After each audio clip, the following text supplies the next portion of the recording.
Welcome to XYPN Radio, where your host Alan Moore brings you into a community of fee-only financial planners who want to profitably and successfully serve Gen X and Gen Y clients. If you're ready to get the knowledge you need from leaders in your field, learn from forward-thinking advisors, and take action on your own goals, XYPN Radio is the show for you. Here's your host. Hello and welcome to this episode of XYPN Radio. I'm your host, Alan Moore, and I'm excited to have XYPN member Shannon Moenkhaus, founder of Clarity Financial Planners based in St. Louis, on the show today. She spent most of her career in financial services, learning a lot while working in the financial planning division of a tax firm for executives. She transitioned into a bank and trust company where she was told she could help more with the actual implementation of financial planning recommendations, since we all know that's where clients struggle the most. She spent a short time at an RIA aggregator before making the leap with a partner to start her own firm. Within 6 months into starting the firm, they realized they just weren't compatible as partners, and he took his book of business, leaving her with 4 clients and a big decision to make. Keep going on her own or go take a job.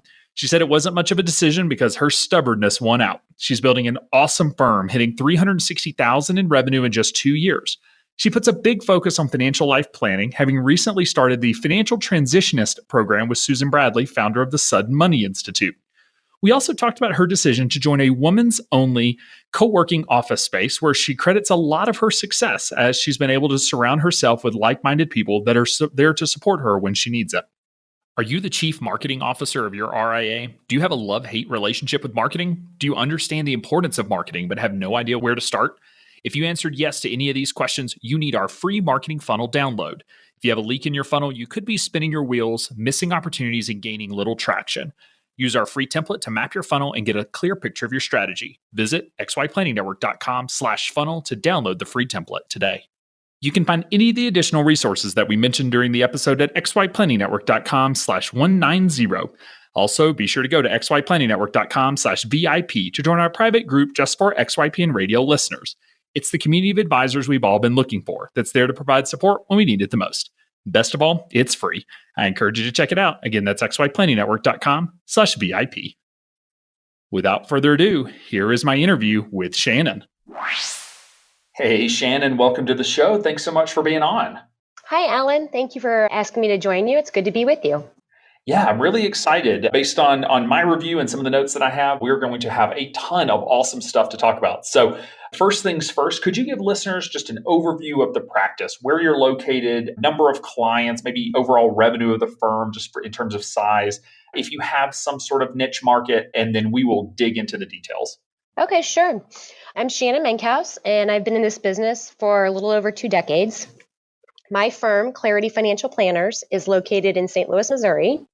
We provide wealth clarity for women and the men who love them. We currently serve about 20 client families. The niche is something that we're just sort of slowly evolving and allowing it to unfold. And so far, it appears to be women who are in their 50s, who are community-minded and committed to raising financially strong and independent children. And our revenue for our firm right now is about $360,000 per year. Wow. So pretty quick growth, which is awesome. Let's go back in time just a little bit. What sort of led you to a career in financial planning? I don't think I really had even ever heard about financial planning. When I got out of college, about a year out of college, I went to work for a national broker-dealer as a broker assistant. And I had always been interested in money, and I actually came from a family where I had to save half of everything that I earned. So that was kind of on my mind. And my parents were good investors. So I ended up graduating with a finance degree, which really wasn't too surprising. But while I was working with this national broker-dealer, I actually tripped upon some planning. It was really simple stuff. I mean, you guys would probably laugh at it now. It was like old calculators for college funding and retirement planning. And I remember the moment that I saw it, because it just made so much sense to me. And I was poring over the assumptions and the inputs and the outputs. And I thought it was not only fascinating and helpful, but I was just, immediately I was like, this is my deal. I love it. So that really was how you discovered financial planning, with some online calculators. That's awesome. Yeah, it sure was. And while I was working at that same firm, the same national broker dealer, I actually had the opportunity to work with a broker there who had originally been a practicing CPA, and he talked a lot about tax planning. And that kind of opened my eyes to not only planning, but then thinking about income taxes. And I think the combination of working with those calculators and then doing tax planning really initiated, sort of motivated me out of the broker dealer environment and over to the accounting world. I actually took a position with one of the I think it was big 5 firms back at the time. Yeah, what are we down to now? There used to be like 12 and then there were 5. I think are there 4, maybe 3 now? Yeah, I can't keep up. I can't keep up either. It might be 4. That's my latest guess. So one of the big 5, what was your role there? So my role there was they actually had within the tax department, they had a division called PFS that I don't even know if it still exists, but it was basically personal financial services, mostly for corporate executives.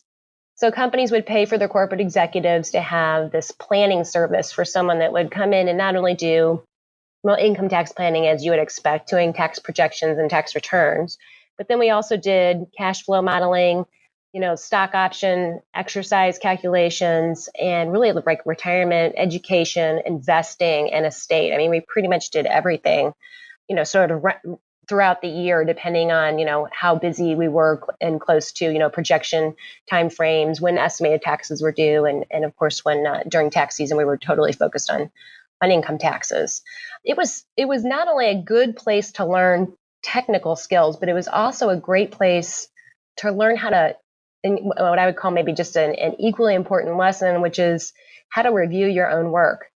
I can still remember the tax partner that I worked with, and he would review the calculations we were doing. We would look at this and he would say, now, does it pass the smell test? In fact, he said it so many times, I think today, when I review, I still hear that little voice in my head. Now, does this really pass the smell test all these years later? I feel like that's 80% of taxes. Sometimes it's just like, it's not knowing every single rule and every single detail. It's great to know a lot of that stuff. But like a lot of times once you get into taxes, you can just see like, no, that's not how that would work. There's no way that's how the IRS wrote that rule, and then you can dig in. So a lot of it is just being able to catch, like I said, very obvious smell test. Yeah, and I think the same thing applies to financial planning. Once you've worked with these models long enough, when you get a really bizarre result and it just, it says something like the client needs to save a ton more, or this client should, can't retire when you think they really should, you can kind of catch those little mistakes on the assumptions, similarly to, doing the income taxes as you described. So, the PFS is the CPA's designation. It's sort of their competitor to the CFP, if you will. So, once you have the CF or the CPA, you can then sit for the PFS and be I think it's personal financial specialist, what it stands for. So, were most of the other folks in the group PFSs or CFPs, or or either? Yeah, they were mostly CPAs. I don't remember anyone having that PFS designation at the time, although it might have been around. I don't remember anyone really talking about it very much. But oddly enough, I actually started studying for my CFP while I was there.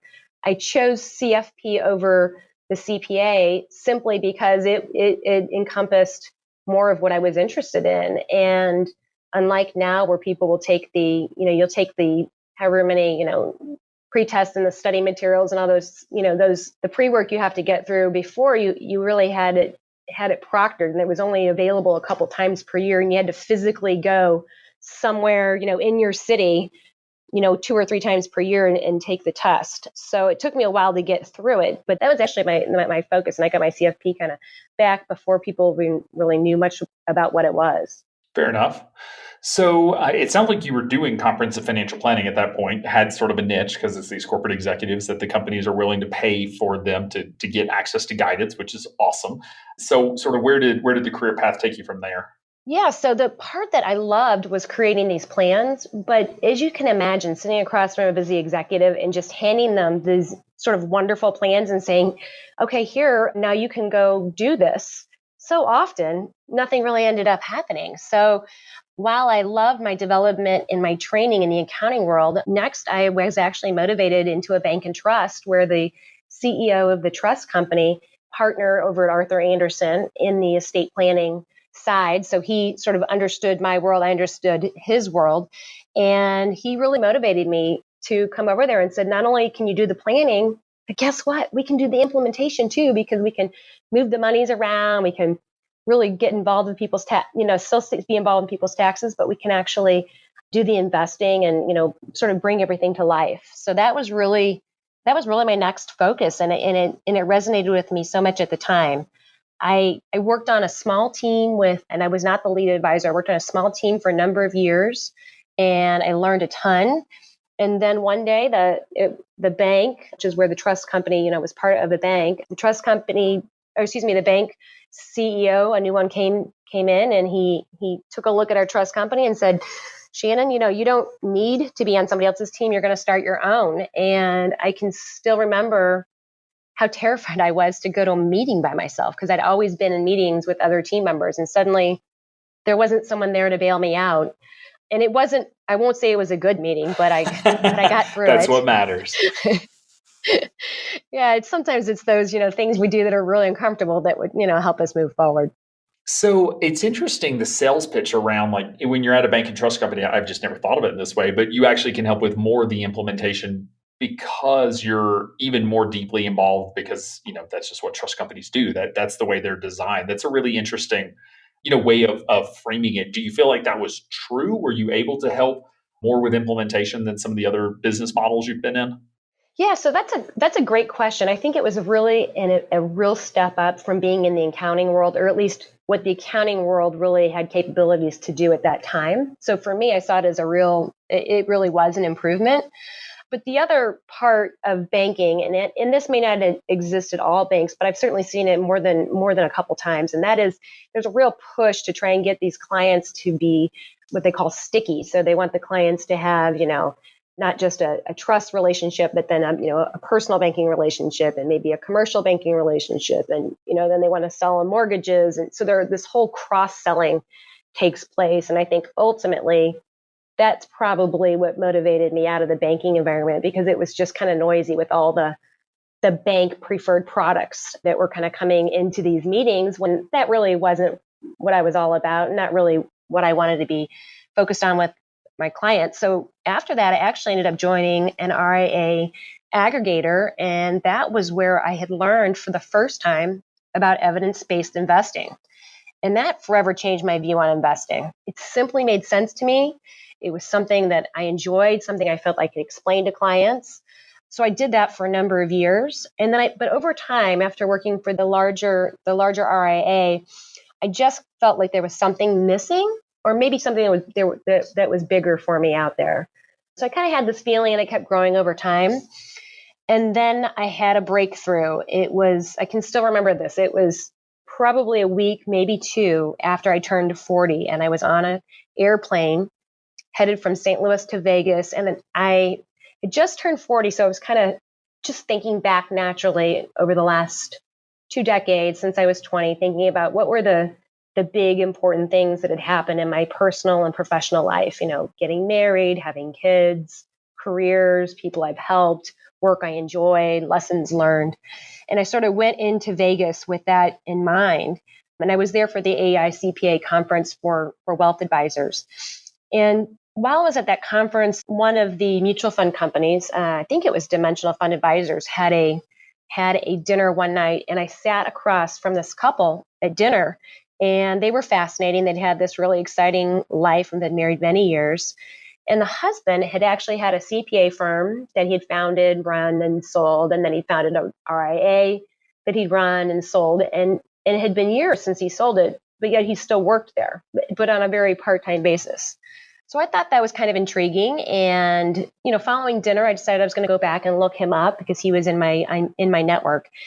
And when I looked him up, I realized that I knew he wasn't young, but when I went back and looked him up, I realized he was 80 years old.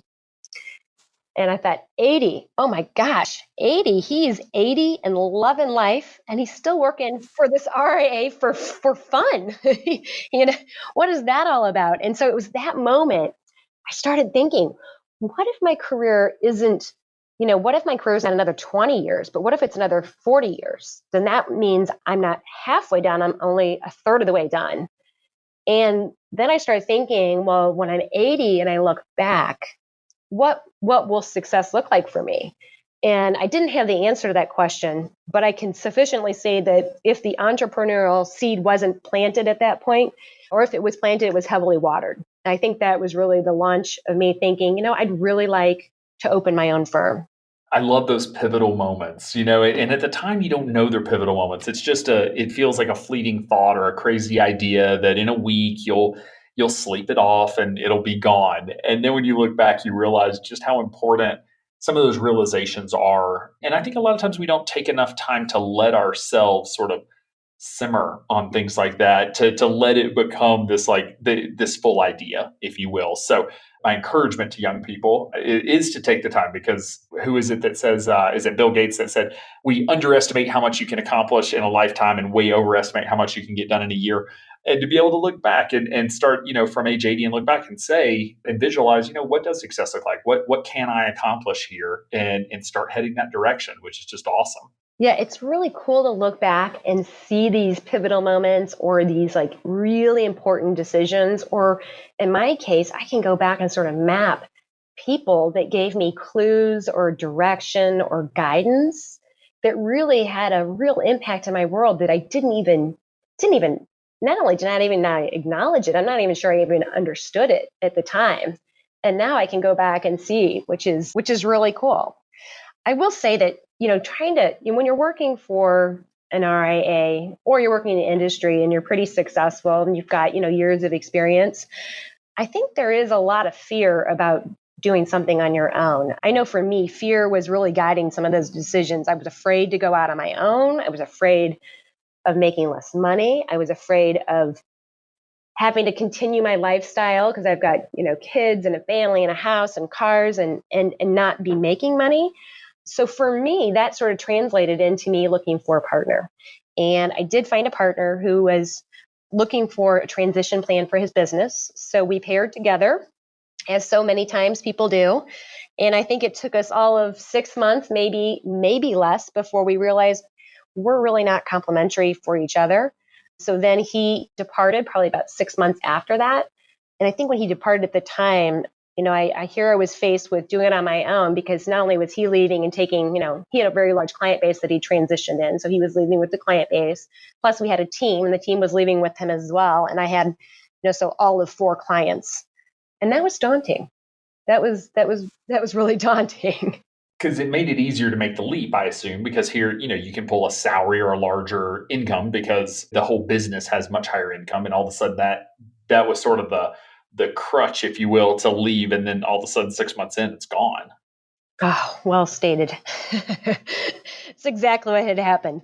So, I'll take 1 second and go backwards though too. I will say, I know I've heard from many people, your podcast and others, that they read that Sophia Bera's article that serves as that roadmap for setting up your RIA. And I'm going to say, we just literally, that was like our bullet list. Like, here's exactly what we're going to do. We might have even done it in the order of the article just because we were so phonetically, we were just following it exactly. So anyway, that was good. But I will say there were some things that I did as well. So, some important groundwork. Some of this might be discussed, but I'm not sure if all of it is. And some of it was financial and some of it was emotional. But I really wanted, 2 things were important to me before I left my corporate environment. One, I really wanted to leave my team and my clients in good shape. And I couldn't tell anyone I was leaving. So I really worked a lot of hours trying to make sure the reviews were done on my teammates. Client work was all current. Prospect work was current. And then I'm trying to balance that while in the evenings and weekends, I'm trying to start up a business. So I think that's sort of exhausting. I don't hear a lot of people talking about trying to do both, but that went on for an extended period of time. And I think that can be really hard. And the second piece is really the foundation piece that I referenced. Financially, I was stockpiling cash for a very long time. I think we all do that. I also needed a line of credit, and I didn't do it before when I was working in my corporate environment, but I wish I would have, because I had a lot harder time of getting one later. But the part that I did, which really gave me peace of mind, is I actually reduced a lot of the risk in my own personal equity portfolio. I think I took it down significantly, but maybe as much as 40%, just because I knew starting my new business, and if the market went down simultaneously, I didn't know if I was going to be able to sleep through the night. So that was something that I did. I really think it was helpful. And then emotionally, I think, I'm not sure I set out intentionally did this, but I can see that it helped me. I identified a couple of people that were anchors in my life that I knew would really be important to helping me get through this. And I kept those folks, they're always close to me, but I really relied on them heavily during this period of time. And the other thing I did before I went down on this journey is I really journaled a bunch about hopes and dreams. And that turned out to be this sort of welcome reservoir that I revisited later. And when times were hard with the business, it was so nice to be able to go back and sort of see where my head was and how hopeful I was. Because I think we all have obstacles at times. So that was helpful to me. And then, lastly, I've heard a lot of talk about people who use daily affirmations. A lot of coaches talk about it, where they're talking about, business coach, health coach. And I hadn't done much in the way of daily affirmations, but I did take out I think it was just a blackboard marker or whatever. And I wrote it, a whiteboard marker, excuse me. And I wrote on the mirror in my dressing room, I wrote on there, big money will come from expected and unexpected places. And I think I read that every day for a year, but I couldn't help it because it was like right there staring me in the face. And for some reason, those words brought me some peace. But yeah, those were some of the kind of cool things when it came to groundwork about getting sort of ready to open my own business. Yeah, and I think it's really important to highlight those. And I appreciate you doing that, because we push back on a lot of people who are, either younger, maybe they're 22, 23, thinking about starting their own financial planning firm, or they're in a situation where they say like, okay, like I'm going to start my own firm and I need to make $100,000 pretty quick because I got to replace this salary and I don't have any money in the bank. And we just see the success rate of those firms is so low. Some of the pieces that truly contribute to success. I mean, one is experience and actually knowing how to do the work of a financial planner. And if you're just starting out, that's tough. The other one is actually having some experience in typically a small firm or some sort of business where you actually have some insight into running the business. That's an area where we help a lot at XY, but it's still nice when you have some background. And the third is just cash in the bank, just having enough financial cushion and being financially stable, whether that be income from a partner or cash in the bank, whatever that is, just to be able to weather the storm. Because like you said, the market drops, business slows down early on. You need to be able to be in business long enough for it to work. And finally, I love the idea of lowering your equity portfolio. I have heard that argument or that discussion around, should we include people's capacity to earn income into the investment portfolio, because it's this massive chunk of money that's sitting there that is future earnings, I guess present value of all the future earnings. And how does that play in? So for you, that played in with, hey, my income's going to be really risky, so I'm going to lower the risk of my portfolio, which is really cool. I've never heard an advisor say that before. Yeah, I'm pretty sure there's a lot of advice that I've given other people that I haven't taken, but this was one that was helpful. that sounds about right for most of us. So, if we go back to the situation where you're sitting there, you're in 6 months, you're probably just coming out of the excited phase. Listeners know I talk about the excited phase that then turns into the, oh crap, what did I do phase? That starts at different times. But for you, I'm assuming that started 6 months in when all of a sudden you're standing there with 4 clients. You had a choice to continue on or to pivot and go get a job. Take your 4 clients with you, go make a 6-figure salary as a lead advisor somewhere with your experience. That wouldn't be hard to find.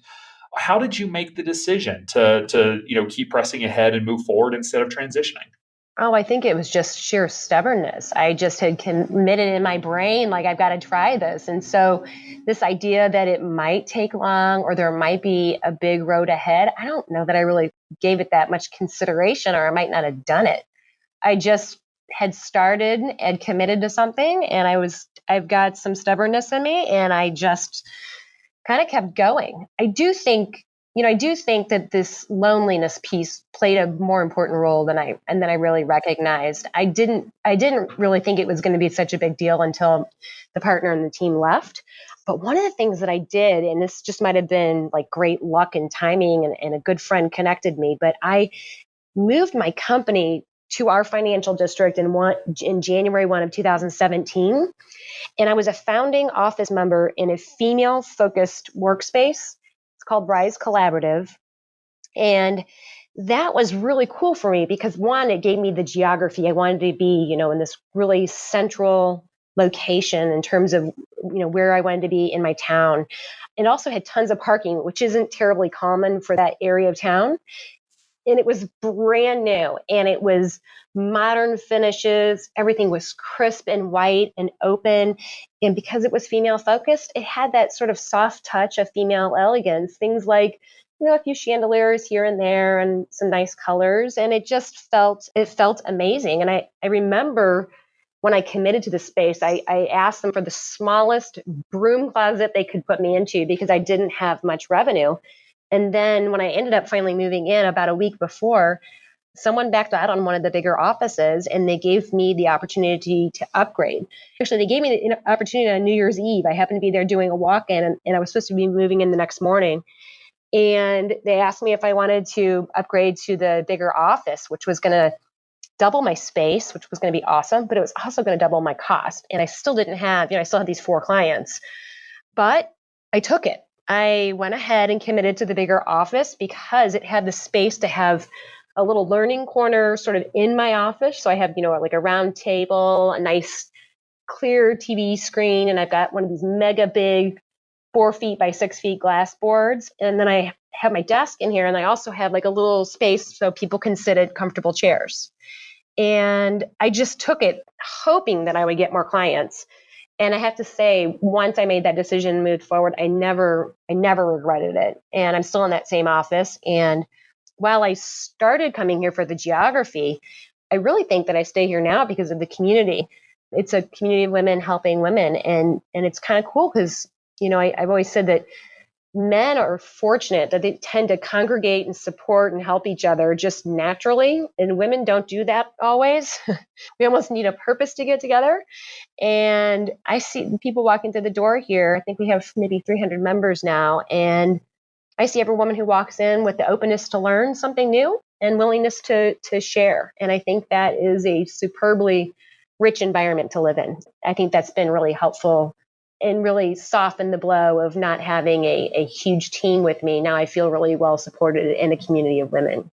Yeah, that's great to hear. And probably something we should encourage more of is, the maybe blow up the plan to work from home all the time. Even if it's just a couple of days a week, being able to work out of some sort of co-working space or something that gets you around other people that are like-minded. And, I know as a male, it's easy to hear you talk about it and just be like, oh, that's just kitschy marketing. Like, what's the difference between a female focus or a general place?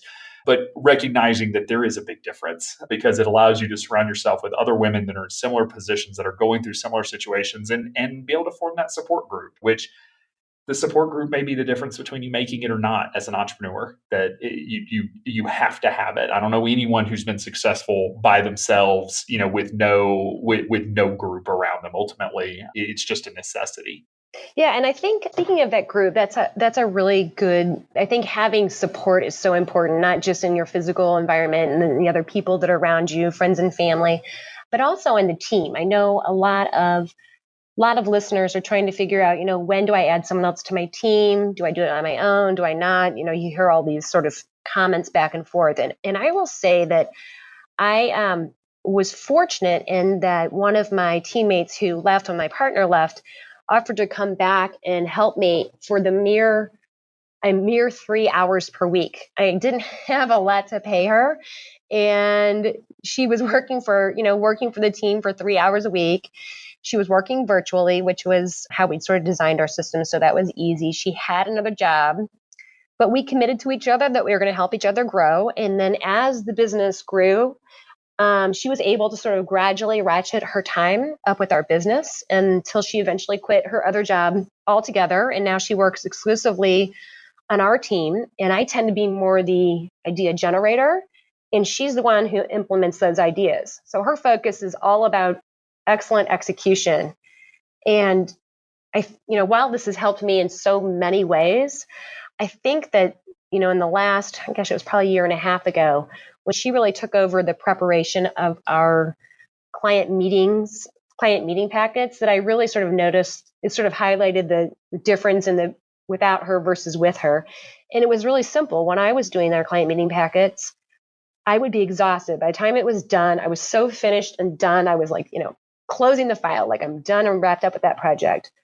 And now Stephanie owns that role. So when she's done, it's ready, it's client ready. And it comes to me, I review it, and I spend, 5, maybe 10% of my time reviewing it for accuracy and inclusion and just making sure we've got everything in there we need. The remaining 90+% is really the part I really wasn't doing that I should have been doing. And that's just simply synthesizing what has been done, why it's important, what should we really be talking about? What are the proactive ideas that we can be bringing forward? What else should we be talking about? And I spend my time there now, and that's really what our clients are paying us for. They're not paying us to press a bunch of buttons behind closed doors. They're paying us for us to think. And so I can see now this allows me to do my best work. And it's kind of cool because, things are so different and flexible now. We can actually bring on someone to a team, and we don't have to take them on as a 40-hour a week person. We can sort of gradually add folks to our team as the need demands. We recently read the book Rocket Fuel here at XY, and they call that relationship the visionary integrator. So when you say you're the ideas person, you're the visionary, you're the one who can see around corners and see what the next steps are when others can't. But she's the integrator or the implementer, and rarely are we gifted at both. There's a very, very few select people that can do both. Really, you can only do one, and that's a great example. And I don't hear of this very often where you were able to actually find an integrator very early on. A lot of times integrators don't come into the business till you have 10 or 15 team members. But early on, part-time even, and then ramp up. Like that's such a fortunate relationship to be able to cultivate early on, because I suspect you would agree that, and just my suspicion is that the business is where it is because you were able to cultivate that relationship and have that other skill set in the room very early on. Oh, no question. And clients thank me for it too. They say, they have direct relationships with her now. They recognize that she moves money around, that she handles paperwork. They understand that she's, handling a lot of the follow-up tasks and planning things that need to happen. And they sort of effortlessly move between the two of us. And that's, it's so far it's worked really well. And Stephanie has we've got a 3-year development plan for her. She was finishing up her undergrad, and she did that in 2018. And she wants to become Orion Advisor certified, which I think she's probably got one section left before she'll become Orion certified. And then I believe next she's planning to sit for her 65. And then she's going to choose, she hasn't decided yet whether or not she wants to start on her CFP or she wants to start on her MBA. But she's got some choices, ahead.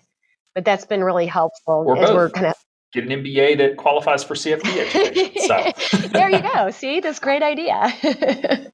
Always an option. That is fantastic. I'll be interested to see how that continues to cultivate, because like I said, that's a really unique relationship. They say integrators are actually a lot harder to find than visionaries. As the visionary, I clearly take offense to that. We're a dime a dozen apparently, but they say vision without implementation is hallucination. So most of us spend a lot of time hallucinating as visionary CEOs, and that's just what we do. But to have that person to help implement the ideas, it's just critical. So is it still just the two of you, or do you have additional staff members now? We have considered adding more people, and I do talk to folks regularly, and I talk to folks of a lot of different ages and experience levels just to see if maybe a conversation with someone spurs a concept or an idea for us.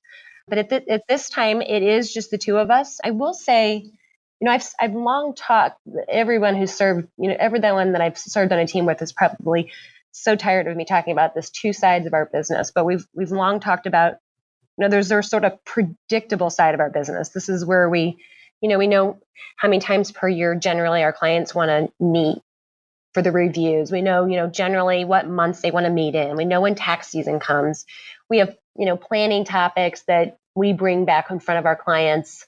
If there hasn't been a life event, we're going to review their estate documents and the roles people play in those documents, every so often. So there's sort of these natural rhythms. And there's even just annual recurring items we do. If, you think about the required minimum distributions from IRA, retirement plan contributions, charity funding, 529 contributions, monthly savings. This is all sort of that predictable side of the business. And we talk about how that has to run like a well-oiled machine. And really, that is where Stephanie focuses her attention. That is really where she lives. the other side of our business, which I don't have a better word for it other than it's just the creative side, I think that's really where the special sauce is made in terms of this is where the good stuff, the ooey good stuff, and this is where the really crappy stuff happens. It's when, you get that phone call from your client that says, the first grandbaby is on the way and they're so excited, down to the call that says, my husband has stage 4 cancer. And you get sort of everything in between, right? And it's these life transitions. That's the stuff that takes our clients, off track. And that's frankly where they need our help the most. And that's where I'm able, because of Stephanie's role and what she's leading, I'm able to roll up my sleeves and I can spend most of my time on that side. But in order for that to work, the predictable side, it's got to be operating seamlessly or we're never going to get to the creative side. So I think that's a really helpful way to separate in our mind why it's so important that we each have a clear role of what we're doing, and also to make sure that we're taking care of our clients, sort of what we anticipate they're going to need, but we're ready and able to help for the unexpected items that pop up. I love that explanation. I've always called it the art and science of planning. They teach us the science in CFP school. It's all the nuts and bolts of how to do planning. And we're only here because we know how to do the science. But it's the art that really helps the client. And that's why they stay with us for so long. Why we have such long-term relationships with our clients is because we truly know them, and we are their first call when they find out they have cancer or that they're having a baby. I can't tell you how many times I found out before grandmom found out because they just needed someone to know and they needed to make a plan. They needed to feel like they were moving forward. And so it's the amazing part of what we do, because that's when I say help our clients live their great life, that's what that means. It's not just about crafting the world's greatest retirement plan. It's about helping them really, understand their definition of a great life and what they want to accomplish, and being there with them every step of the way. Yeah, and no question. And I think it was, I don't remember which one it was, but it was one of the Kids' podcasts that resonated with me. And it was basically this gentleman that was talking about how we all have goals, but it's those darn life transitions that get in the way. It's the retirement plan is going well until I have to take off time and then take care of an aging parent. And then, my savings suddenly is, halted, my career's halted, and I happen to have been at a conference this last year, and a dear friend introduced me to Susan Bradley. Susan Bradley is the one, she really founded the Sudden Money Institute that has been rebranded into the Financial Transitionist. I met her at the FA conference in Houston last year. I think I was taking one of her classes on, I think it was supporting a widow or helping a widow, in the year after the spouse has passed. And anyway, my friend and I were so intrigued with that program that we signed up for the Financial Transitionist Institute, and we're just a couple of months deep. So I don't have the full understanding, of course, yet. But that the one thing that really resonated with me so far is that, just really highlighting and identifying the difference between something that's important and urgent versus something that's, maybe important but not urgent. And not only in our businesses as advisors, helping to label those things sometimes and giving it the appropriate time and attention. But heck, we could not only do that for their businesses, we can really do that for our clients. And I think sometimes just stating and getting their confirmation that they agree with it can just be really empowering, because it kind of sets in motion, like, how quickly do we need to tackle something. So anyway, I don't know a lot about it yet, but I'm really excited about this work with this new institute. That's awesome. I know Susan Bradley, or I know of her work. I've never met her personally, but Susan Bradley with Sudden Money, now the Financial Transitionist, which I was unaware of before this. You've got Mitch Anthony and Carol with Money Quotient that Amy Mullen and Carol run. We've got George Kinder with Financial Life Planning. Like that group, Rick Kaler, my original boss, actually was involved in this. That group really created or shined a light. They shined a light on the emotional side of money. They were the ones who were like, wow, people have feelings and we should probably talk about them. And that it's money's not just science. It's not just numbers. And to your point, I remember one of my clients came to me after his wife had just literally just dropped dead in the kitchen completely unexpectedly. She was in her early 30s, had an aneurysm, and they had just adopted a young child. And I remember his first thing was, got to sell the house, got to sell the house. And I'm certainly no therapist, but I remember, as we talked about it, what became very apparent was that he didn't need to sell the house. He did not need to walk into the kitchen for a while. And those are the types of decisions that, like, at the time he came to me and was looking to hire a financial planner to validate that he should sell the house and that was the right call. And I remember it was just like, all right, like let's just take some time.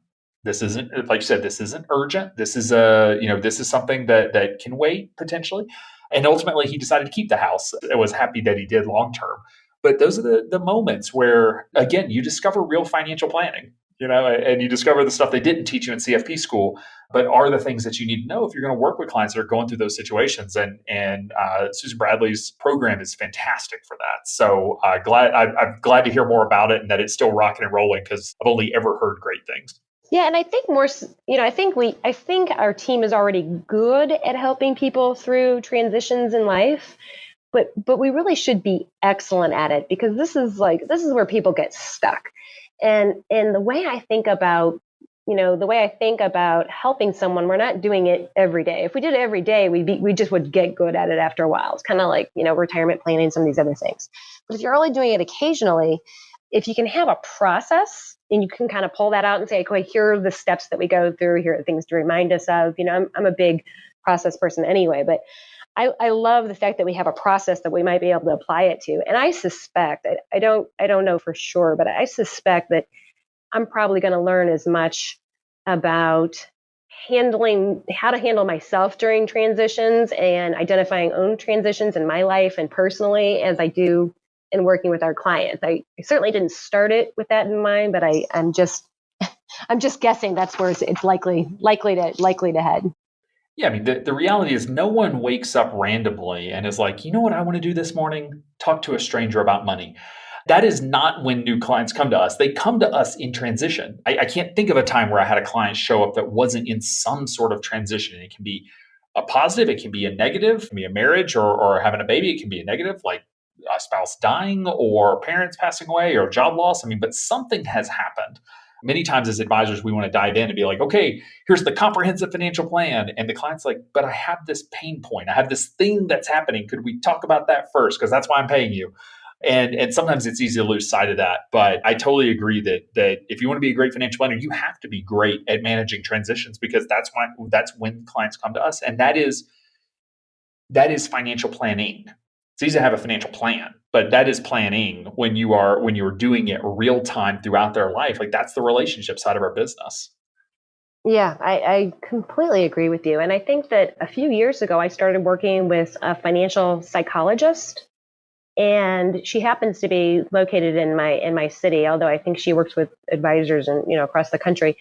But meeting with her on a regular basis, not only to just make sure that I'm in a good place, but then also someone who can understands this business really well and can help me think of better questions to ask our clients to make sure that we're staying connected, but then also to make sure that we're processing things well and we're not sort of taking our clients' problems on as our own, which if you're a deeply caring person, that can be a gift, but that can also be a really heavy thing to carry around as well. And I think I started working with her probably 2 years ago, and I meet with her once a month. And I still say to this day, her name's Marilyn Wechter, but I say that, I meet with her for like 45 minutes, but I'm like, and she serves as not only she's a trained therapist, so she's a financial psychologist, but she also can do some of the business coaching, which I think is phenomenal, because we need somebody to make sure that we're good. If we're not great, how are we going to be great for our clients? And I don't mean just being able to, handle ourselves when, markets get wiggly on us, because that gets really uncomfortable quickly. But just being calm. Like, if we're calm, we tend to be better with our clients as well. So I don't know. I think that's kind of cool. And actually, she has challenged me with growing slowly, which is something I haven't really done before. So for the first time, we grew a lot in these last couple of years, and our 2019, our plan for the year. We know what we're going to focus on in terms of enhancing our client experience. And we know what we're going to, we've got some outlines of what we want to do with regard to technology leverage this year, but we really do not have a big revenue growth goal. In fact, we may only take one or maybe two families, which will be it's been a change for us, but I think that through her suggestions and just sort of breathing a little bit and appreciating what we have and just allowing things to be, maybe this will be more of like a year of peace for us and not go gangbusters, keep adding more revenue to the bottom line. So you started, and I was going to call you out because you said grow slowly, and I'm like, you have done nothing about growing slowly, but you were saying you're going to slow down going forward because you basically have been in business 2 years now solo, and you went from basically going solo with a couple of clients to now you mentioned 360,000 in revenue. So talk to me about the last 2 years in client growth and how the revenue growth has come so quickly for your firm, because that's on the higher end of growth rates that I've heard. Well, first of all, I need so much help with marketing and website. I mean, social media, this is like a whole thing that I need to take on. So there's plenty of work to be done. But in my case, because I've been in the industry for a while and because I am better sort of one-on-one with folks, I just made a real effort to do a ton of connecting with people in my town, connecting with a lot of those folks. I was pretty active on, LinkedIn just to see what was going on in people's lives. When I met with someone, I was almost, I'm a pretty good listener. And, I think it's kind of fun after you meet with somebody to be able to sort of connect them with somebody else. And part of that was just sort of one-on-ones. I had been connected to a few different business groups. And so I kind of have, different pools of people I know in different areas that don't have a lot of overlap. And then having my company be headquartered here out of Rise Collaborative, there's been a fair amount of speaking engagements that I can do. So I think that just being out and active and talking to folks about what we're doing and why we're excited about it. And then I try to get in 2017, we did at least one speaking engagement per month. And it was mostly educational. And it was funny. I mean, it was really bizarre stuff happened. There were some of these speaking engagements I did to business groups, and I would be talking about, a topic. Let's say I was talking about a topic about, children, having financially independent children. And then, one of the women business owners comes up to me afterwards and, she's totally interested. She's like, I think you'd be great with retirement. I liked so much about what you said, but I didn't say anything about retirement. I didn't even mention retirement. That wasn't the topic. Come to that session next. No, that's awesome. But I think sometimes we underestimate how someone else is consuming information or what kind of an impression we might make on someone else because of how we talk about a topic or how we might think about a topic. Our values come through. Our ability to explain something clearly or sometimes not clearly comes through. And I think that people latch on to that. And, here I'm on the science part of my brain, not the other side. And I'm thinking, I didn't even talk about this topic. How could you possibly be interested in this? And I think I think it's just been a little bit of a learning lesson for me, even though I've certainly been in the industry for a long time. The speaking engagements really did help out. I think I remember over time, some of my best clients came after years and years and years of dripping on them, but you needed like some sort of regular recurring newsletters and, things going out. And I can't say that we've really done that very well, plenty of improvement to do. But I will say that we have taken really great care of our existing clients and we've solved some problems for them. And then we've, I can talk about a little bit how we helped people understand the problems that we solved for them. But I think some of that may have just been, good inertia and they told their friends and then their friends called. So I think maybe, it took place in that way. And I guess kind of leading into that, we do so much for our clients. And, I remember sort of my 1.0 thinking about this was, when we meet with our clients, we should give them a list of everything we've done since the last meeting. Because then they're going to realize we're providing so much value, they should be happy to pay our fees. And, and it was like this exhaustive list of stuff that we had done, right? So that was 1.0. And that felt pretty darn good. I mean, that was good. I can't admit, I must admit. Then we had sort of 2.0, which was, now, wait a minute, we're not the ones that are doing all the work here. Some of this, the client's actually doing some of this really important work. They're saving more, they're spending less, they're moving the ball forward with the refinance. They are, executing the plan on, not giving the kids any more money. There's work that the clients are doing as well. So sort of 2.0 ended up being, let's summarize the work that we collectively did as a team. And that got to be a lot less listy and a little bit more about, hey, here's what we accomplished together. And I think that was that felt even better delivering that to clients. And we did that for a while. And I've done this, kind of back and forth over the years. But I think 3.0, which is something that we really have embraced probably in the last year and a half, is not just what has been done and what have we accomplished together, but really why is that important? So like an example of that might be recently we're doing something and we had this sort of financial independence bullet point. And it was, we've built a plan and executed over the last 18 months a plan for, Susie, the daughter, whatever, to own her current financial future. And you have successfully graduated from being the bank of mom to just mom. Which is fantastic. That's amazing. That's a massive change for your client. But we sometimes just gloss over it because we're so busy just going on to the next thing. And if we can put that in the agenda where you can put it in writing, like you have it in writing so they read it, and then you stop and you pause during the meeting and you just sort of memorialize it. And then after the meeting, I'm sure, everybody sends some sort of follow-up letter or notes or memos or email or whatever the heck it is. We put it in there again.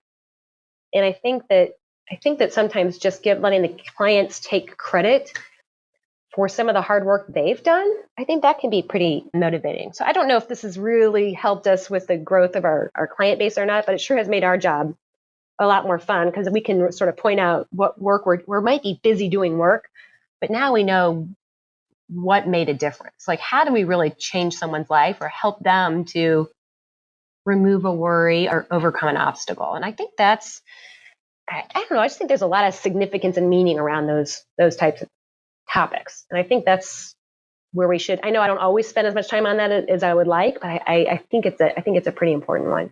Yeah, advisors are always looking for ways to justify their fees, whether they should be looking for ways or not. We want to quantify the value of planning, which is really hard to do because there are some things like tax planning where we can quantify we have saved you X number of dollars, or investment fees or something like that.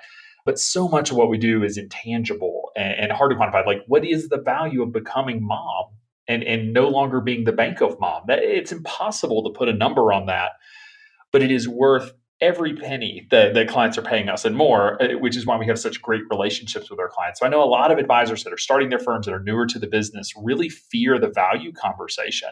But that's that's just a wonderful example of it's hard to describe it till the client experiences it. And that client will never leave you because they know the value of the relationship that they have with you and they're willing to pay the fees.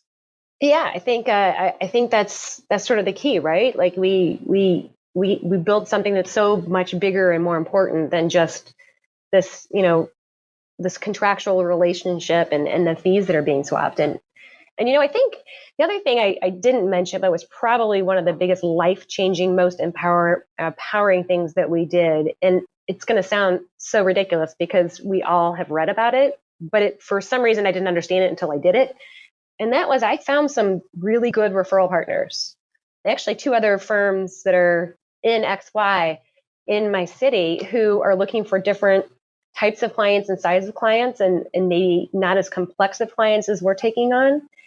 And I will say, I mean, there's no money swap, there's no formal or legal arrangement between us. It's just simply an alliance. But I want to say that first, I bet we give 95 to 98, maybe 99% of our referrals we give to other people. And that sounds crazy, right? But it sounds not like, why would you not keep these people? And at first, the very first time I did it, I was like, oh my gosh, this feels so freeing. I felt so responsible for this person, but I really can't help them the way that we're structured because we have a $9,900 minimum fee per year. I don't, I was feeling bad about these folks. But then when I found that I had a solution for them and I would make such a warm introduction that the other firm would sign the business, it really started to get up and going. And, the first one felt great. And then for a while, we started referring really everyone there. And then that began to feel a little less great. And then a prospective client family walked through our door and they had the issues that we can help solve. They had the level of complexity that we are just so excited to figure out. It was like this giant jigsaw puzzle. I looked at them and I was like, oh my gosh, I know we can solve this. I don't know what the answer is, but I know we can solve it. And that process of letting go and getting people to other firms or where they belong. I mean, I can't say how much that has done for me. I can't put into words, but I do know that the other firms are really excited because they have lots of referrals coming in their direction. And it freed us up to really focus our time and energy on and really close the good prospects that we did have versus before. I think we were just trying to juggle so much. We really weren't doing a great job taking care of our existing clients and juggling too many prospects at a time. So I think it just really helped. It helped in all dimensions. So that was really probably one of the bigger growth points for us. Is just finding someone else to take them. Yeah, you mentioned a minimum fee. Did I hear you say $9,900 a year? Mm-hmm. So talk to me about your fee structure. Like how is that?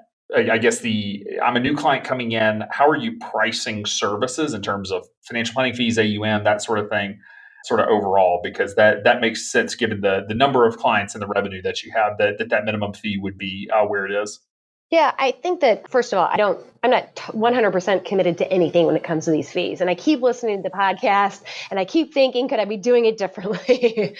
so I'll say that. I will say one thing that's a little bit unique is that I was under an AUM business model in the early 2000s. And then about 2006, was very, very early. This is a long time ago. We split our AUM model and suddenly we charged a smaller piece for AUM and we charged most everything in the planning fees. And I tripped my way through it. This is back when I was working at the bank and trust, and it was really complicated. And I thought that it made not just my life difficult, but I thought the clients struggled with it a little bit too. And I'm not saying that's not a good model or that we won't consider it in the future.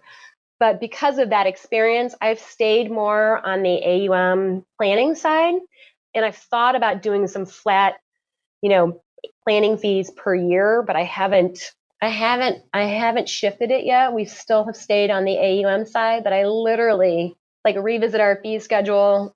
Every year I really revisit it, and I keep listening to podcasts. Hearing people talk about billing on a percentage of income or billing on a percentage of, building for complexity. And so I'm interested in all that. We're not there yet. Yeah, totally understood. It is one of those things that it's all about matching the fees to the clients, and people will hear me and Michael talk about the different fee structures. And sometimes they hear us say AUM is evil. And we do not say that. That is not our intention.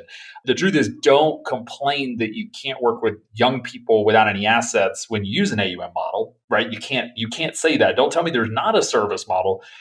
It's okay to use a different service model because you have a different client base, right? That's really where it comes from. There's no right or wrong here. There's just what is the service model that supports you running a profitable business that allows you to work with the clients that you want to work with. And if your service model is a fiduciary, allows you to act as a fiduciary and allows you to work with your target market, fantastic.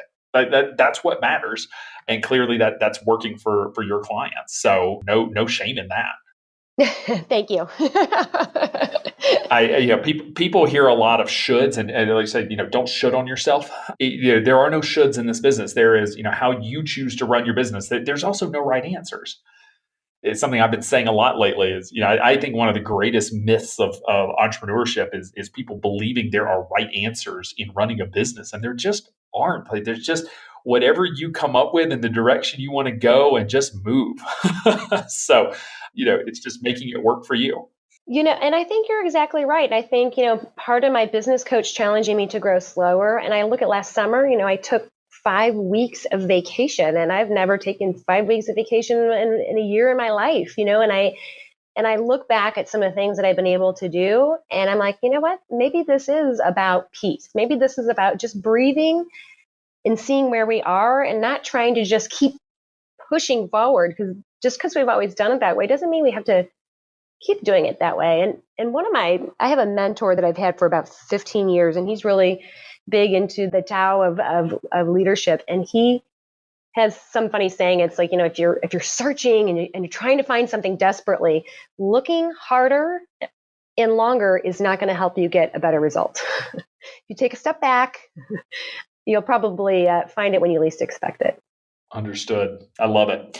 So looking out over the next year or two, what are some of the big projects and initiatives that you have on the docket? You've mentioned slowing the growth so you can really refine the service model and ramp up speaking. You've mentioned potentially hiring if the right fit comes along. Anything else on your radar? Yeah, I think we've added some nice technology, but we really haven't opened all that up for our client base yet. So I think that's definitely something that we're going to continue moving forward with. And then we spent quite a bit of time figuring out what sort of these progress and reflection components are, and sort of building out, when you're thinking about, making a move when it comes to retirement, there's probably like these sort of 3 or 4 or 5 common things you do. We're sort of building out more of that infrastructure. So I would say, other than, I think more of our focus will be on growth and learning and less on generating new revenue. And if you had to ask me, where are we going to be 5 years from now? The answer is I'm not entirely sure. I don't want this to be some mega big firm, but I don't think we'll be sitting here looking exactly the same, because we're constantly learning and growing. So I'm going to breathe, let it be, and we'll see kind of where this year takes us, and make sure we're still having a lot of fun and we're still learning. So coming to a close, if you look back over the last couple of years that you've been in business and over your career, if there's one piece of advice that you wish you could go back and give your younger self, one thing you wish you had known then that you know now, what do you think that piece of advice would be? Such a good question. I mean, there's so much I would like to say, right? Like a whole list. But I think if I was going to tell my younger self something with the hope that I would not only listen to it, but also embrace it, I would choose something that was probably a concrete action, but one that was a challenge. And it would probably be something that I'm doing now, and that is exit bed in the morning only after you have identified 3 self-honoring choices you made yesterday, with the catch being they cannot be a repeat of any previous day. 3, say that word again, self-honoring choices you made yesterday. So give me an example of your of a self-honoring choice. I left work early. I left work earlier than I really wanted to, because we had a dear friend coming over to cook dinner at our house, and I wanted to visit with him and his children. And I decided that I would just, push the work into the next day, but I really wanted to take that time with somebody I don't get to see a whole lot. Gotcha. So 3 without repeating. That's a tough ask. That really makes you think. It makes you think, and it really makes you get granular, because you can't see I did something great for my family, and that was good. You have to really kind of dig in a little bit. It is hard. It's not easy to do, but man, can it be rewarding. It's pretty cool. Fantastic. Well, thank you so much for taking the time to come on the show and share your path over the last couple of years. It sounds like it really has been a ton of fun. Really cool to hear how things are going to slow down a little bit. So really refine the process and sounds like make some decisions about what you want the business to be when it grows up. So hopefully we'll be able to have you back on here in another year or two to hear how it's going. So thank you so much. Alan, thank you for fearlessly leading this movement. We all appreciate it. Thank you for that. Are you the chief marketing officer of your RIA? Do you have a love-hate relationship with marketing? Do you understand the importance of marketing but have no idea where to start? If you answered yes to any of these questions, you need our free marketing funnel download. If you have a leak in your funnel, you could be spinning your wheels, missing opportunities, and gaining little traction. Use our free template to map your funnel and get a clear picture of your strategy. Visit xyplanningnetwork.com/funnel to download the free template today. Be sure to join our VIP community at xyplanningnetwork.com/VIP to hang out with other XYPN radio listeners, ask questions for future mailbag episodes with myself and Kitsis, and to finally find a community of like-minded financial advisors. Thanks so much for joining me today. We'll see you next time. You're not alone, and you're not crazy. It's scary starting, building, and growing your own financial planning firm. And that's why we put together a free private community just for you, the Cutting Edge Financial Planner. Go to xyplanningNetwork.com/VIP or text XYPN Radio to 33344 and join a network of thousands ready to change the lives of Gen X and Gen Y clients.